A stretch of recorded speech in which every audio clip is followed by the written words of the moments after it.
Ամենաճակատագրական սխալը երևի լավ Հայաստանի կողմից, որ համաձայնվեցին զինադադարին։ Զինադադարը խնդրել էին ադրբեջանցիները ռուսների միջնորդությամբ։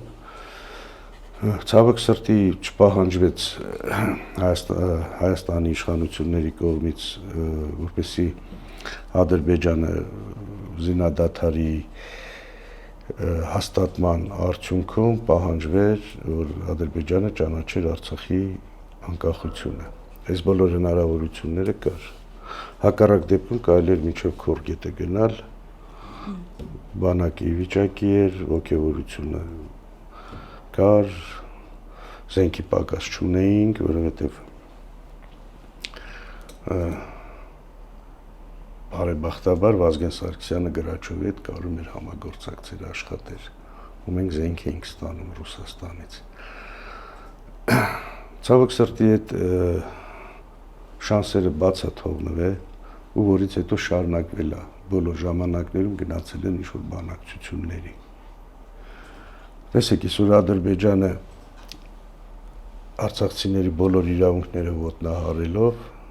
այնտեղ որտեղ ինքը միջազգային ատյաններում թուղթ է ստորագրել, կլինի դա Մինսկի խումբը, կլինի դա Եվրոմիության մարդու իրավունքների, որտեղ ներկայություն ունի Ադրբեջանը։ Բոլոր տեղերում իր ստորագրած բոլոր կետերի տակ ինքը խախտվել է արցախցիների իրավունքը։ Մինսկի խմբում շատ կոնկրետ արձանագրված է, որ Արցախի հարցը ուժի միջոցով լուծելի հարց չի։ Տեսեք, կետերից մեկը ոնց է խախտվում։ Մինսկի խմբի համանախագահների եւ Ադրբեջանի եւ Հայաստանի հաստատած փաստաթուղթը Նիկոլ Փաշինյանը արեց առ ոչինչ։ Մինսկի խումբը դե յուրե գոյություն ունի, բայց դե ֆակտո, ինչի մասին որ քննարկումներն ու բանակցությունները գնում են, Նիկոլ Փաշինյանը Շարլ Միշելի գլխավորությամբ Ալիևի հետ միասին, ես չգիտեմ, դա պահանջ է, թե հանձնարարություն է, թե առևտուր է, դա երևի հետագայում դատարանը կորոշի, ազգային անվտանգության համապատասխան աշխատողները, ծառայողները կորոշեն ինչի արդյունքում ասայել է, բայց որ միջպետական պայմանագրեր, բանակցություններ, որոշումներ, ստորագրություններ ոտնահարվե, արդյունքում արցախցիների իրավունքները։